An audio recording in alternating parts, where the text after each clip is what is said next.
டாஸ்மாக் அலுவலகத்தில் இரவில் சோதனை நடத்தவில்லை என அமலாக்கத்துறை கூறிய நிலையில் பொய் சொல்லாதீர்கள் என சென்னை உயர்நீதிமன்றம் கண்டித்துள்ளது. இதுகுறித்து இந்த தொகுப்பில் விரிவாக பார்க்கலாம்.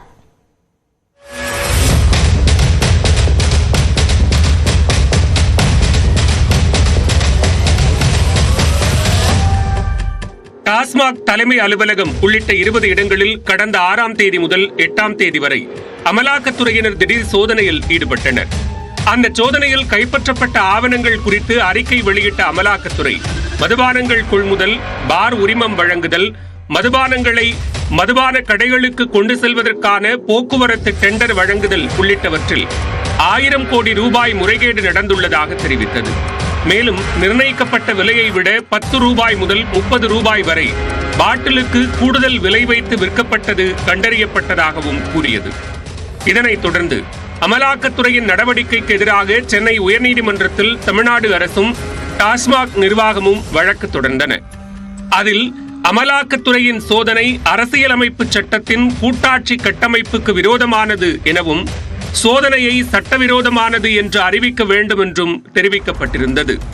இந்த வழக்கு நீதிபதிகள் MS ரமேஷ் மற்றும் N செந்தில்குமார் அமர்வில் விசாரணைக்கு வந்தபோது மாநில அரசு அனுமதி பெற்றுத்தான் சோதனை நடத்த வேண்டும் என மனுவில் கோரிக்கை விடுக்கப்பட்டுள்ளதாகவும், ஆனால் அமலாக்கத்துறையின் நடவடிக்கைகளை குறிப்பிட்டு திருத்தப்பட்ட புதிய மனுவை தாக்கல் செய்யவும் தமிழக அரசுக்கு நீதிபதிகள் அறிவுறுத்தினர்.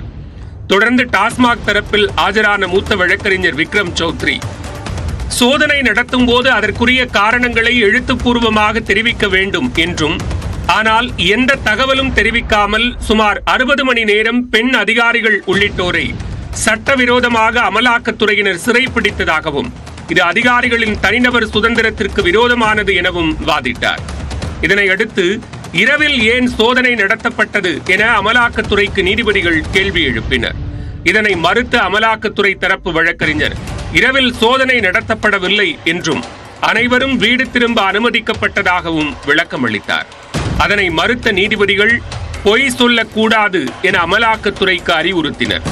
இரவு நேரத்தில் சோதனை நடத்தப்பட்டதை செய்திகள் மூலம் தெரிய வந்திருப்பதாக குறிப்பிட்ட நீதிபதிகள் அமலாக்கத்துறை தனது அதிகாரத்தை செயல்படுத்திய விதத்தை பார்த்துத்தான் தாங்கள் கேள்வி எழுப்புவதாக தெரிவித்தனர். இதனையடுத்து தமிழக அரசின் மனு தொடர்பாக அமலாக்கத்துறை பதிலளிக்க உத்தரவிட்டு விசாரணையை மார்ச் 25ஆம் தேதிக்கு நீதிபதிகள் ஒத்திவைத்தனர். அதுவரை எந்த நடவடிக்கையும் எடுக்கக்கூடாது என உத்தரவிட்ட நீதிபதிகள் எந்த வழக்குகளின் அடிப்படையில் அமலாக்கத்துறை சோதனை நடத்தியது என்பது குறித்த விவரங்களையும் பதில் மனுவில் தெரிவிக்க வேண்டும் என்றும் குறிப்பிட்டனர்.